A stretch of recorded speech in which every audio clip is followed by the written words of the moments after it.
Hello, hello, hello there. Hi, everybody. It's Rochelle from Artful Leadership Coaching and Consulting, and we are back for another Artful Leader interview today. And I just want to, for a moment, kind of call in those of you that this conversation is really going to be helpful for you. If you are someone who is in any kind of relationship with young people, children, whether you're, working with your own kids at home or you have students in a classroom or an after school program or whatever, today we're really going to be taking on the topic of the holidays. Because I think a lot of times we think that, oh, the holidays is going to make it so fun and we're going to focus on making it so special and lots of gifts and lots of special events and stuff. And I don't know about you, but that can be very overstimulating and it can be very triggering. And especially, we talked about grief a couple weeks ago, where a lot of young people and families have experienced a lot of loss. And so the holidays can really be a very emotional time. And as someone with a mental health background, it's kind of common knowledge in our field that during the holidays is when a lot of triggers break up relationships, cause family fights, cause, mental health breakdowns, and a lot of crises. And so I thought that it would be really neat to bring someone on to the series to talk about how we can kind of get ahead of that and really create the kind of holiday season that feels really good for everyone. And so I'm super excited to have my friend and colleague Vanessa Callaghan here with us today. Yay! Hi, everybody. And we are just gonna kind of dive into this topic of how to really design the kind of holiday season that you want for yourself, your children, and the kids in your life. So, the Artful Leader interview series is really about tapping into the wisdom of folks who are leading when it comes to education, healing, social justice, and all this good stuff. And so we really want to leave you today with some practical things and some resources. So stick around. If you're watching, stick around because we've got some really great resources for you today. But Vanessa, thank you so much for saying yes. It's so great to see you again so soon. And why don't you tell us a little bit about who you are and how you came to be a parent empowerment coach? Sure. Well, it's so exciting to be in this space. And I know that each and every one of you who is going to be listening to this is someone who has a big heart for children and families. And that means everything to me. Have 15 years of experience in the classroom. I've guided hundreds of families to really strive for beautifully connected relationships, resilience, and thriving. And I do lead groups of parents through a process of learning pillars of resilience that they can bring into their family systems, into their classrooms, for the educators, and into the community.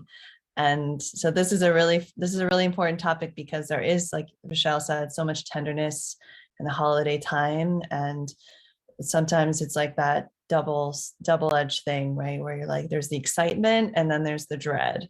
There's the enthusiasm, and then there's a bit of like, oh no, how's it going to go with this one relative? There's the joy, and there's also this sadness or grief that can be in flavoring this time. So what a what a beautiful opportunity, though, for all of us to really step up and step in Mm, to guiding the young people in our worlds and each other through these emotional experiences and make meaning out of them and help us all cope, but in maybe even better, maybe even thrive through the holidays.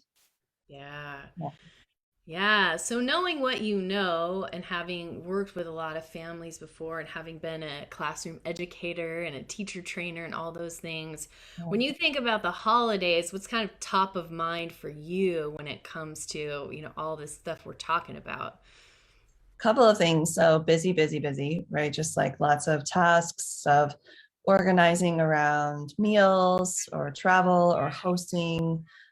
presence if that's part of your family culture, and then the other piece is, a lot of anticipation, right? So like kids are often in the classroom setting or in the home setting, as soon as they kind of catch the Christmas bug or the holiday bug, the Hanukkah bug, the Kwanzaa bug, the solstice bug, anything that has to do with like there's a celebration and there might be presents or treats or whatever, they can really sort of like infuse the whole system, the whole community with a lot of anticipatory energy, which on the one hand can be exciting, but it can also really take us out of the moment and take us out of our bodies, take us out of our, good comfort zones and push some edges. So that's what comes to mind. I'm always like, oh, here it comes, that surge of like excitement and energy. And then there can be people left behind because they don't necessarily have a strong family system. Maybe it's not, there aren't going to be a lot of presents and all of that stuff to look forward to. And yet everyone around them can be making assumptions that everyone is going to have access to that, or everyone's going to have the same experience. And so then we're always looking out for those individuals in our communities as well. So those are some things that come up right away. I think about. Yeah. Yeah, it's so important, and I think for us as adults to think about like how do the holidays, like what are our feelings about the holidays? And I know for me as a single mom, as someone with not a lot of family where I live, and kind of like different groups that are kind of separate, like the holidays bring up a lot of feeling for me, and sometimes it's easier for me to avoid it than to really create something that really works for me and works for my son, and creates that holiday feeling that is satisfying, and that isn't me sort of like pretending like it's not happening, so, and that's another reason why I wanted to have this conversation with you, because these things help me as well.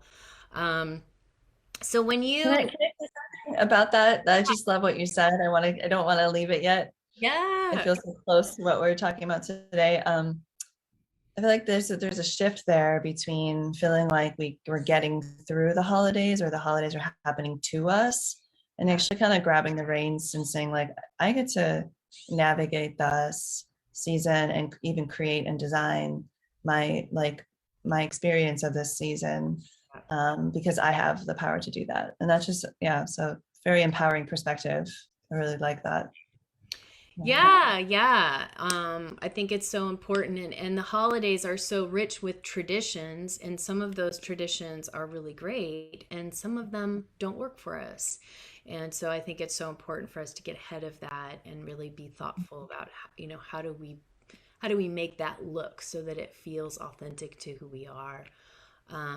But I know you do a lot of work around kind of nervous system regulation and routines and leadership and some of those things. So I was wondering, do you have any tips or hacks that we can start to try on right now in the early days, before December even hits? Like, what are your thoughts on that? Yeah, well, let me just say, you're hitting on it exactly. Like emotions and routines. I mean, there's a reason why, everyone who comes into my world, those are the things we study first. We really look at those pieces, because routines is just like, how do we do daily life? And how we do daily life can really shift the way we experience our day-to-day, family system, our day-to-day everything. So routine sometimes we think of as like, oh, it's just like, it's the thing that you check off the list and you get it done and everything, but it's actually an opportunity to step into that creating position, right? And my top tip for the holidays, especially with young children and routines, is do try to still hit the biological rhythms as much as you can, because kids are sensitive to changes of more than an hour in their like meals, naps, bedtimes, and wake up times. So if you can, as much as possible, try to keep it within an hour of when they usually wake, eat, and sleep.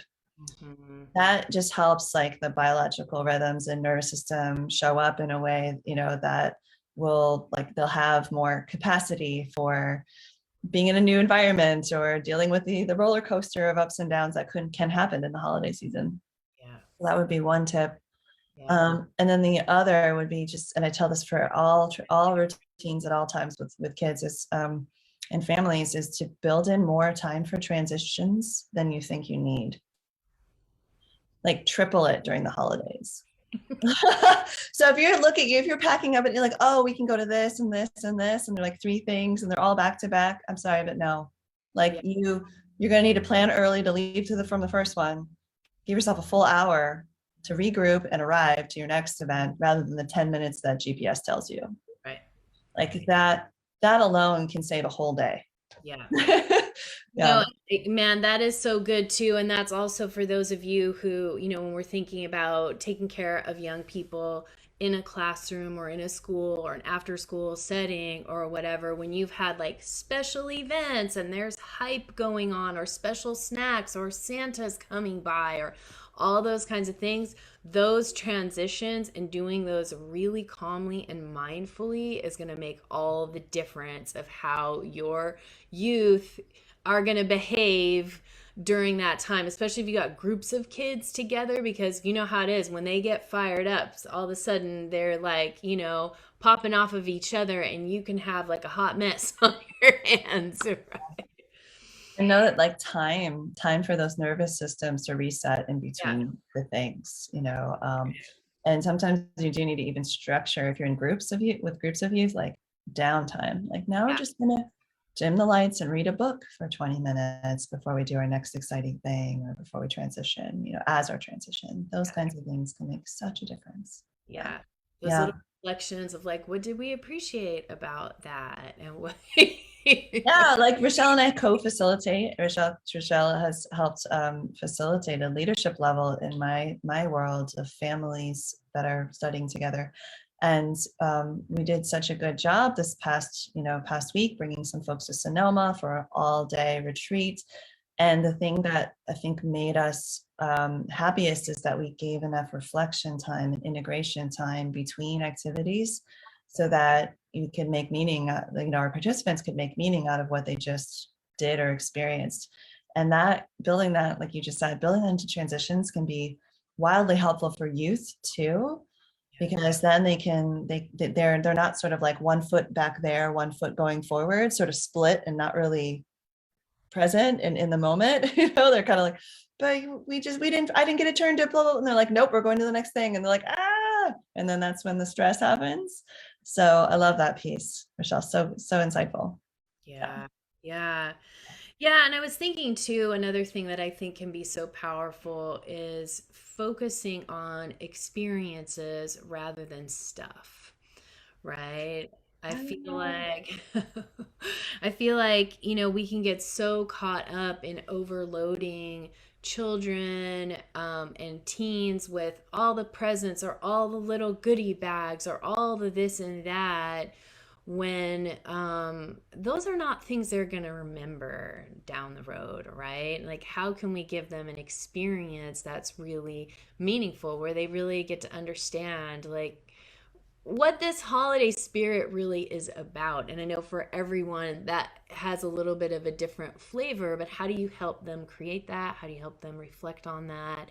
How do they show up as generous rather than me, and I didn't get, or and just building in that. And that's a big motto in my family and with my ex-husband. We both are always talking about how do we create experiences rather than give a lot of stuff. And so what can we do together that really makes us feel good and happy and connected to one another during that time? It doesn't require a lot of money or stuff for shopping or, like, oh, Yeah, because gifts is only one of the 5 love languages, right? And right. so, and if you have a gift child, a child who's like really sensitive to gifts and like do go the extra mile of being really thoughtful of your gift and presenting it with like a whole lot of heart. And remember, there's 4 others. There's 4 other languages, and the experiences piece really speaks to that quality time Mhm. love language, which hopefully for many of us, not all of us, um, holidays, being able to take a day off or 2 or 3 or more, affords us that opportunity to have quality time But if quality time turns into standing in lines at stores trying to buy the last minute gift and the frenzy of trying to figure, the quality goes like down, like yeah, unless you make it fun and you can stay light about it. But you've all been there in the last minute shopping situation where the kid is at the feet screaming and crying and the parents like, one more store, and you're just like, oh no, right? So not to make that wrong, but just an invitation to what if there's another experience you could offer in terms of spending that time together. And yeah. I was at a kind of a little community session this morning with some women that we've worked together for a long time in the field of expressive arts therapy. And one of my friends, Anne, who's also been on this series before, was talking about something that they found really helpful in their family is boundaries, is really setting boundaries around what their family is going to say yes to or say no to around the holidays. So like how do you brought it up, like knowing you're going to have a certain family member that tends to cross boundaries or tends to ask for too much or says things to your child that are like really triggering or and getting ahead of those things and being like, hey, this holiday season we're really prioritizing such and such. And so that means we're going to say yes to this. We're going to say no to that. And we're happy to interact with you here and there at these dates and times, just setting clear boundaries for yourself,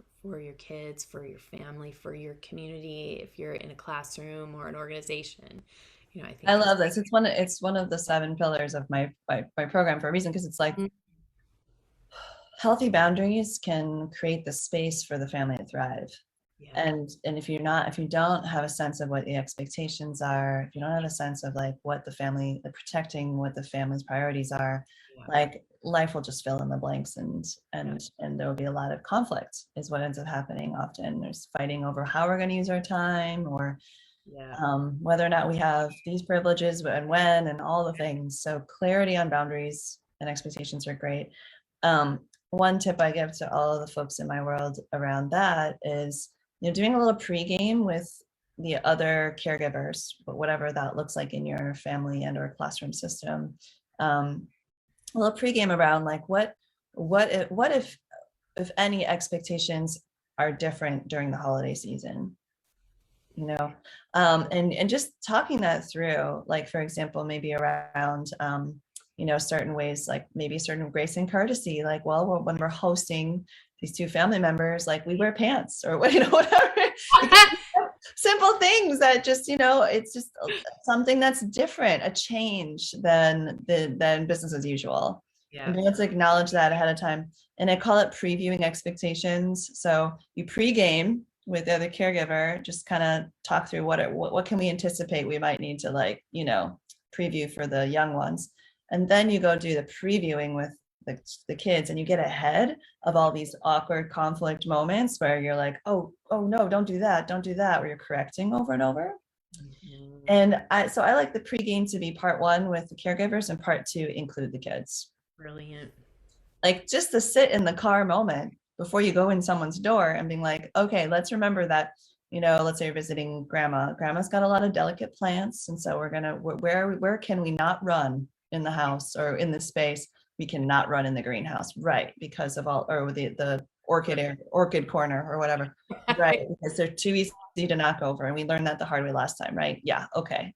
That's a good one. Anybody else got one, and kind of ask the youth too, like what they remember, like, well, you have to be really gentle with the kitty cat, they'll remember things. It's great. And it's just that mindfulness and intention of like, how are we going to, anticipate what's coming next and even visualize it a little bit before we enter the space. Yeah. So those kinds of things are super helpful when it comes to boundaries. And one other thing you said was like what we're going to say yes to, what we're going to say no to. One of my favorite lines from researcher Christine Carter from the Greater Good Science Center. She was there for many, many years doing a lot of parent education and empowerment piece. And she said, learn how to give good no. Give good no. Like it doesn't have to be a bad no, right? It can be a good no, and you give it to yourself and you give it to the other person. You're just saying, we're going to have to pass on that, and we so appreciate the invitation. Or we'd love to stay for the whole evening, but we're going, however, to honor our bedtimes, Yeah. we're going to only be able to pop in for an hour, or um, just no, Yeah. and thank you, and that's it. Like you get to just be like done with that. No and thank you. Yeah. Yeah, Yeah, and the more you know what kind of experience you want to have and how you want it to feel and what your values and what your priorities are, then the more you can speak to that, like, hey, we're really prioritizing rest and connection during this time, so therefore these are the choices that we're going to make. And I think those kinds of things are always good in whatever community you're in, family, team, classroom, really having a sense of like, what do you really want this to be like? And empowering yourself to do that with those boundaries and the yes and no. Um, yeah. yeah. And I know Well, you, and there's even like internally, yeah, like because I think we can get, as creators of things, we can get pretty carried away as well of like what we want to get out of, yeah, like get like extract from this time or like achieve. And I was just saying, like, every time you try to put some other thing on the calendar, some just do a little check with yourself. I'm like, does this align with the experience I want to create yeah, for myself and my family? Does it really need to happen now in this season, or could this be something we wait, and do in a couple weeks? It's still winter. We can still have a winter moment. Just reel yourself in if you need to. It's not always about this kind of no. Sometimes yeah, it's also like shuffling in here a little bit. And like, can this wait? yeah. Or does it need to be this grand thing? Or can we do this in a simpler way with less time and less money? Those kinds of questions really Yeah. help me.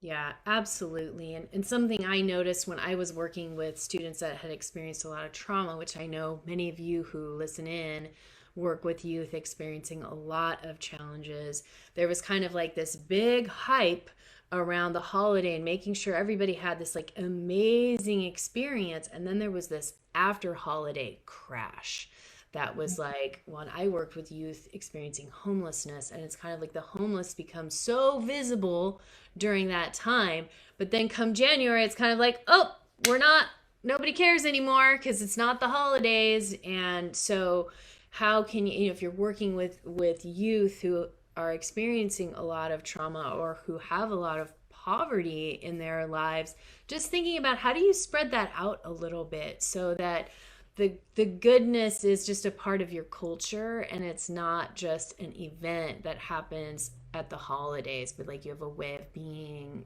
with them always that makes them feel special and acknowledged. You know what I mean? Absolutely. And I think sometimes the traditions of the winter can be a way to introduce elements into the community. And then you can do that reflection moment, Yeah. space, and just say, hey, it seems like we enjoyed singing some songs together. Is this something we'd like to get together and do more often, like maybe once a month, you Yeah. know, and sing songs together? Yeah. I wonder, even if it's not a holiday, do you think this is something we could do? And, so you kind of like snowballing from what the season does bring in terms of these gifts. Like, is there a way that we could involve these volunteers in another thing in a couple months? Yeah. Like, can we, while they're here and they're really feeling how good it feels to lean into to this community, what Yeah. can we invite them into so that they'll come back in a couple weeks or a couple months even to continue building relationships with these kids, with this community? There's a lot of pieces there that the holidays can be a springboard for. Yes. Thank you Yeah, for saying that. So good. So good. Um, Yeah, I think we've got one more hot tip that Vanessa's going to share at the end of our conversation today. So stick around for that. There is something else that I wanted to talk with you about that came up after we kind of co-facilitated our retreat last week, and that's about which is another tip, which is get help, get support. And I think a lot of in as a mental health professional, I feel like in our field, we've done a lot of work around like destigmatizing the need for mental health support. And you've got so many more families and so many more, educators who are going and getting therapy and counseling or, different things like that. But when it comes to getting help as a parent, sometimes we kind of have this stigma, right? Around like, oh, Yeah, well, if I go get a coach or if I go take a parenting course or something like that, that's me admitting that I suck as a parent or something, you pretty know? And much. Yeah. Yeah, it's like some folks are still stuck in this and around mental health too. yeah, And I acknowledge that everybody's kind of on their continuum of yeah, destigmatizing mental health. And I've heard folks say, I don't need to go to therapy. It's not like I'm suicidal or anything. Like needing, like they'll say it in such a way. It's like, and this is not to belittle anybody who's experiencing anything around, yeah, suicide or suicidal ideation in any way. But as an example of saying like, I'm not to the point where I'm considering ending everything. So right, I'm not at a total crisis. So I don't need help. And I think that's sort of the burnout mentality, right? Like you go and you go and you go until there's nothing left, and then you pick your head up and look around and being like, oh, is there another way, or can I get some support here? We can run a car into the ground too if we don't do any maintenance, we don't get any help with repairing it, we don't, and so unfortunately in the parenting space we're lagging behind. In the mental health space has made so much progress and is continuing to do really good work in destigmatizing the parenting space, because it is relatively new to hire a parenting coach or to join a parenting community, a community focusing on parenting. I get questions like, oh wow, your parents must have really serious problems to be seeking your help, that's going to be hard. And I was like, actually they're some of the most like bright, big-hearted, amazing people I've ever met, who just really value learning strategies and tools that are going to support them in their parenting, because they prioritize it so much, right? And I would have folks in a leadership program where they're finding ways of like really developing their leadership skills through their parenting, and yeah. it's translating to work and their other relationships and their relationship with themselves. And it's so, yeah, I'm so glad you brought this up, Rochelle, because it's kind of tragic when you see folks like really pigeonholing it to only when you're only if you're failing could you Right, possibly ask for support, which right. is just kind of cruel, really. Yeah, yeah, Yeah. yeah. And it makes me think kind of two things. And the first one is like when you look at high performing athletes or high performing artists or professionals in our world, they're the ones that are getting coaching, right? When you want to really up level as an athlete, you get a coach to teach you how to do the thing that you want to get really good at. If you're an artist and you want to really improve your skills on that, you go take a class, you get a singing coach, you know, things like that. But for some reason, when we're doing parenting, which is a thing that we never get any training on anywhere ever, suddenly it's like we're supposed to just naturally know how to do this. And Right. And if you frame it like that, it's saying like, here's a tennis racket, go play around with tennis. And, of course you could just go and mess around and see what happens. But there's a much more important like thing at stake here, right? Which we like worry about. We worry about our kids. We want to make sure that they turn out okay. We want to feel good about how we're raising them and things. And so it's just funny that it's like, oh no problem, I'll sign up for tennis lessons. Of course I would. That's not something I know how to do or have any have much training in. But then when it comes to parenting, it's like, oh, um, yeah, that's kind of extreme. Like, is it? What if we just were like, well, picking up a baby and trying to figure out how to take care of a baby all the way to adulthood is like picking up a guitar or a tennis racket with no train, very little experience or training. And how natural to want to take some lessons, or how natural to have a coach, especially if you want to be really good at something. Yeah. Yeah. yeah, and that kind of leads me to some of the really great resources that you have created for folks right now, right? Like you've got a little series that you want to invite folks to, and could you just tell us a little bit about this resource that's available right now for folks to hop into? Yeah, well, I'm really lucky to be able to put this out there at low or no cost, these resources. So the series that's coming up is really designed to help folks find their best fit calming tools in the moment for themselves and for each of their kids. So, and the youth in their world, because what I've come to find is that there are 6 different essential tools that if you have in your toolbox, you're going to, everyone in your community will be served. Because one of them is going to be a really good fit and will become that person's top go-to strategy in the moment. And that is priceless because because like, okay, let's say the transition didn't go smoothly, people are unhappy, whatever, and some tempers flare, some tension rises, some trigger, right? Being able to say, hey, this seems like a good time to use your whatever it is, like your roller coaster breath, or why don't we go look at that joke book, like, use some humor, whatever, whichever of the 6 tools that you end up finding for that child or for you, and they have embraced that that's something that they know is good for them, it can just diffuse things so quickly and really help kind of get everyone in an empowered place again. So the series is designed to walk you through each of the 6 tools, one per day, and many variations of it so that you can practice it within the container of mentorship, and like we make it fun and really interactive. You can also learn the science behind why it works for those of you who kind of need that little bit of like intellectual piece to be like, this is something valuable. And then you have some time to go practice it either with your youth or on your own, and come back and report back, how did that go? And by the end of going through 6 days of that, just 1 hour a day, I promise you'll find one, at least maybe 2 or 3 that you're like, this could work for me. And I think I know this one's good for, her and for him in my classroom. And I'm going to try this one next with this one, or in your own family system. So that's the invitation, is to come and try the 6 essential tools, find your best fit strategy, and get to practice it. And it's fun. And it's like a reset of your nervous system.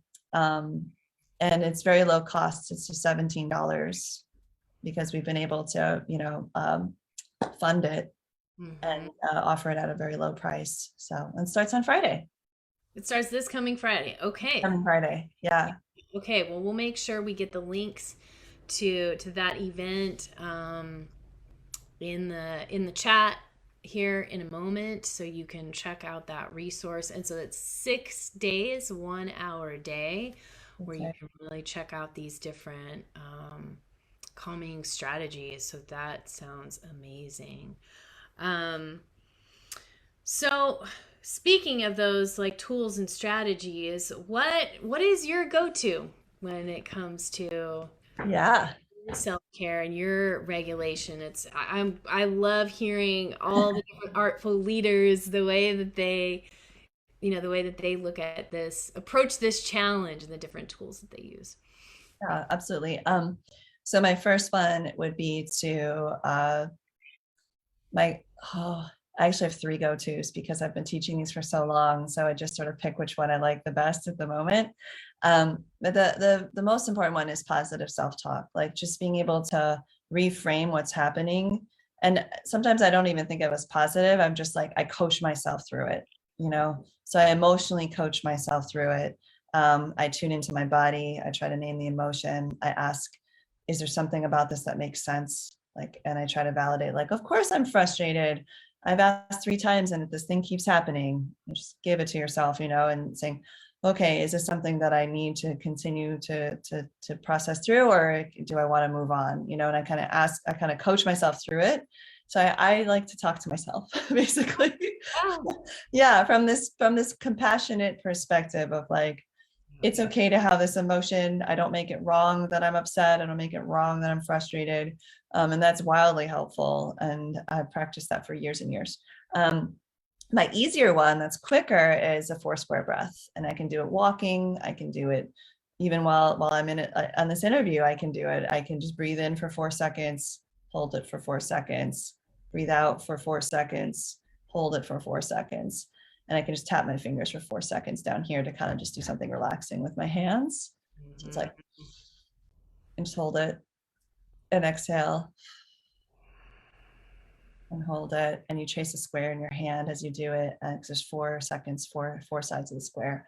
It's very memorable for kids too. I've done it in front of a classroom of kids, and they're all like, "What are you doing?" And I close my eyes, which you almost never do when you're in a group of youth, and that was very much noticed that I wasn't watching what I was, was happening, and I was doing this funky thing with my hand, and then I shared with them what it was, and they're like, "Oh." And some of them started doing it. Others were like looking at their friends, wondering, "What are you doing?" And then they looked at me and they realized what was going on. Pretty soon, almost the whole room of kids were like taking 4 square breaths with me in a like chaotic moment. And it went, Yeah. so friends, as I said 3 times already, it's time to, transition to get your shoes on and go outside or whatever. Right? But yeah, it could have gotten big and loud and ugly. Or I could have just like been like defeated. But instead I was empowered with my tool and shared it with the kids. That was great. Yeah. Love that. Those are 2 of my go-tos. Self-talk and 4x4 breath. I love it. Yeah. And one of the things that I always do at the end of these conversations is, ask, what is your sort of final message to folks who are watching today, or that sort of last hot tip that you want to make sure they walk away with today? Yeah. If you want to deeply take care of yourself and the youth in your space, be willing to be the one to go first and also to practice. And what I mean by that is oftentimes we are asking the kids to calm down, but we're not the ones going first calming down, right? And we're not necessarily showing them how we're calming down because of the pride that we can have around like, keep it together, don't show any weakness here, or they're going to jump all over you. We can get there. We can get a little like, and so to just be willing to do it, I'd close your eyes and admit that you need to take some breaths. You need to do your funny little thing you do to calm down, be willing to go first. And the other is practice. And when we practice, you can, we talk about bringing in mindfulness practices. We talk about building in self-care in under 20 minutes. You can do it for 3. You can practice your top 1, 2, or 3 calm down strategies, and you will be building in self-care into your day and creating muscle memory around what it is that your go-to is going to be when you're not thinking straight and you are overwhelmed or you are in despair and distraught. And then your kids will see you doing it. And that is such an invitation that normalizes that we get to take care of ourselves emotionally, no matter what's going on around us. We have full permission to take really good care of ourselves and prioritize our well-being. And that's huge in navigating things like the holiday season and all the moments in life that test our resilience.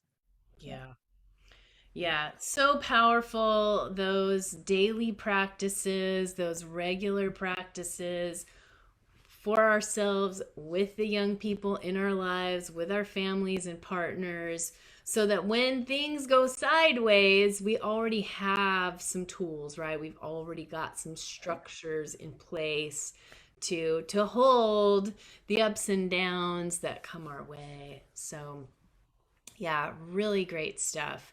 So yeah, if you've made it all the way to the end here with us, yay, we're so happy. And please do check out Vanessa's event. That's starting on Friday. The link is in the comments here, and check out those resources. And she's got like a free gift that we'll also put in the comments. That's got some good tools for you. And if you are working with an organization or a team that needs this kind of support through the holidays, that's what Artful Leadership Coaching and Consulting is really all about, is really helping you to prioritize wellness and well-being for yourself as a leader, to really create the impact you want, and also to create the kind of community culture that will sustain students and staff so that you don't have to do all the hard work when the fire has already gone off. We can do those things before things go sideways, and we can create a great community together. So thank you so much, Vanessa, for sharing your insights and your tips. You're so practical and grounded and just so sensible, and things I hope comment in the chat, folks. We'd love to just hear from you. Like, what did you try? What resonated for you? It's always so great to hear from you when you watch these. Like, well, what stuck with you, so that we know what we can offer, next in the next conversations that we have. So awesome. Thank you, Rochelle. Thank you, everybody. So good to be here. Yeah, take good care of yourself during the holidays. Yes. May you thrive, go beyond surviving to thriving, and know that you have full permission to create the kind of holiday that you desire. Yes. All right, we'll see you guys soon. Bye, everybody. Bye.